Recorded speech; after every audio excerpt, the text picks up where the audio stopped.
नमस्कार, मैं रजनीश और आप देख रहे हैं न्यूज़ फॉर नेशन। बिहार में लगातार अपराध बढ़ते जा रहे हैं, लेकिन फिर भी बिहार में सुशासन की बात की जाती है। पटना सिटी में हत्याओं का दौर जारी है। लगातार 2 हत्याएं बैक टू बैक हुई है, लेकिन फिर भी सुशासन की बात की जा रही है।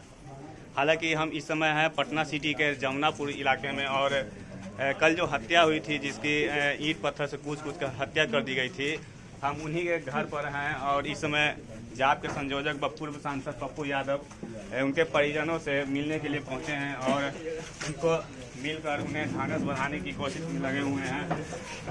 यहाँ पर हम बात करते हैं जाप के संयोजक पप्पू यादव हैं, उनसे हम बात करेंगे कि लगातार बिहार में back to back Patna city में 2 हत्याएं हुई है और फिर भी सुशासन की बात की जा रही है। सर रात भी तो हम जमुई से मर्डर में से आ रहे हैं।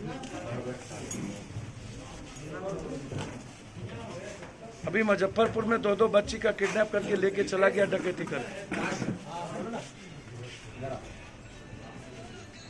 एक सप्ताह के अंदर 40 से ऊपर मौत हो चुकी है। पुलिस कंप्लीट दारू के वसूली में, दारू बेचवाने में लगी रहती है। जमीन के दलालों के साथ पुलिस की पूरी मिलीभगत होती।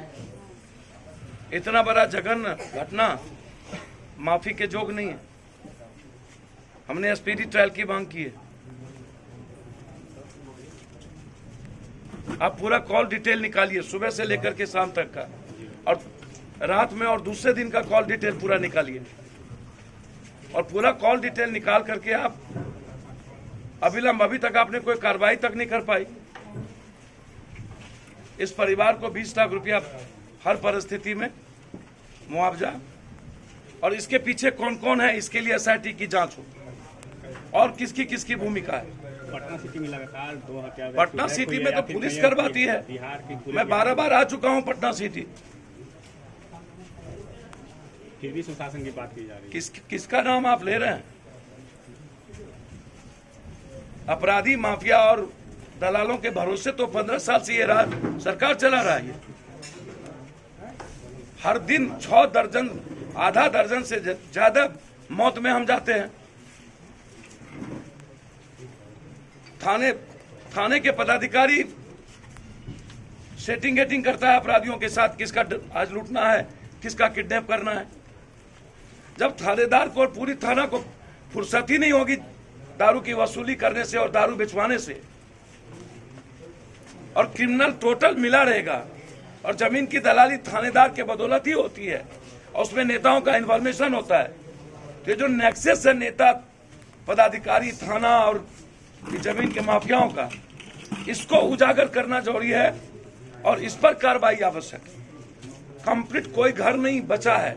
एक तो वैसे ही देश कोलैप्स कर चुका है। मुजफ्फरपुर बंद करने की घोषणा की है। कल मुजफ्फरपुर बंद होगी, और जरूरत होगा तो बिहार भी बंद करेंगे। यदि सरकार ने इसी तरीके से लगातार, हालात अच्छे नहीं हैं।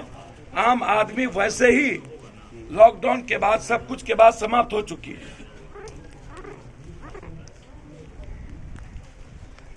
तो ये थे पूर्व सांसद पप्पू यादव, हमसे बात कर रहे थे मृतक जो कल ईंट पत्थर से कूच कर हत्या कर दी गई थी, उन्हीं के परिजनों से मिलने के लिए पहुंचे थे, और वो बात कर रहे थे हमसे। उनका साफ तौर पर कहना था कि मुजफ्फरपुर में जो किडनैपिंग हुई है, उसके बाद जो स्थिति बन रही है, उसमें मुजफ्फरपुर बंद करने की घोषणा की है। और साथ ही साथ मृतक जो जमुनापुर के जो मृतक हैं, उनके बारे में साफ तौर पर कहना था कि 20 लाख रुपये सरकार से मांग की गई है, और साथ ही साथ SIT जांच की भी मांग पप्पू यादव ने कर दी है।